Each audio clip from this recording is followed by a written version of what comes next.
আমার সব প্ল্যানিং চলছে। লম্বা টাইমের পর মনে হচ্ছে যে না একটা কোনো প্রজেক্ট আসছে। সেটা আমার না হোক, আমার কলিগের হোক। আমরা তো সবাই চাই যে প্রচুর কাজ আসুক।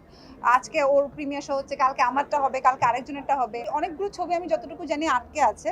তো এই ছবিগুলো সামনে রিলিজ হলে খুবই ভালো হবে। মায়ার আমি হচ্ছে ট্রেইলার দেখেছিলাম। সো ট্রেইলার দেখে আমার খুবই ভালো লেগেছে। আর সেই সাথে ইমন ভাইয়াকে অনেকদিন পর নিউ লুকে দেখেছি।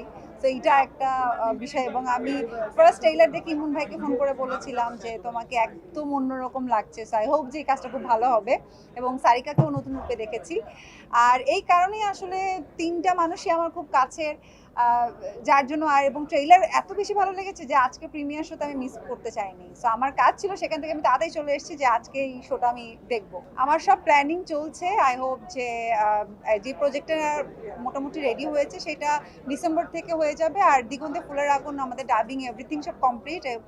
হয়তো খুব শীঘ্রই এটা সবাই দেখতে পারবে। আপনার যে একটা সিনেমা হওয়ার কথা ছিল সুমন ধরের সঙ্গে, ওইটা নিয়ে অ্যাকচুয়ালি আমি বেশি কিছু বলতে পারবো না, কারণ ওইটা আসলে ডিরেক্টরই জানে। কারণ ওইটা আমি এরপরে আমার সাথে অ্যাকচুয়ালি ছবি রিলেটেড আর কোনো কনভারসেশন হয় নাই। বাট ও মেবি প্রডিউসার ম্যানেজ করার ট্রাই করছে। সো ও যদি সব ঠিকঠাক হয় তখন ও করতে পারবে। বাট আমার কাছে পর্যন্ত এখনো ফুললি ওইভাবে আসেনি।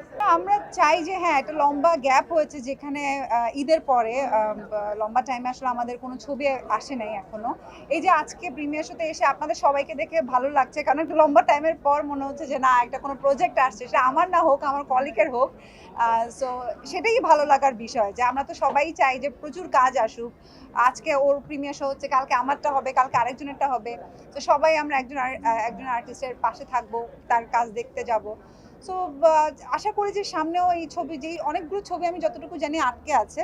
তো এই ছবিগুলো সামনে রিলিজ হলে খুবই ভালো হবে। এটা আসলে ডিরেক্টরের পয়েন্ট অফ ভিউ থেকে ডিরেক্টরই কথা বলেছে। তখন আমি আসলে মানুষের শুটিংয়ে ছিলাম ইন্ডিয়াতে।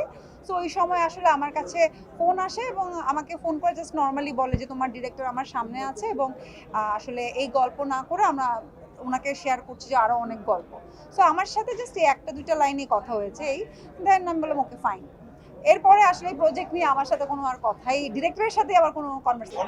নতুন কয়েকটা প্রজেক্টের কথা হচ্ছে। আই হোপ যে আপনারা দেখতে পারবেন।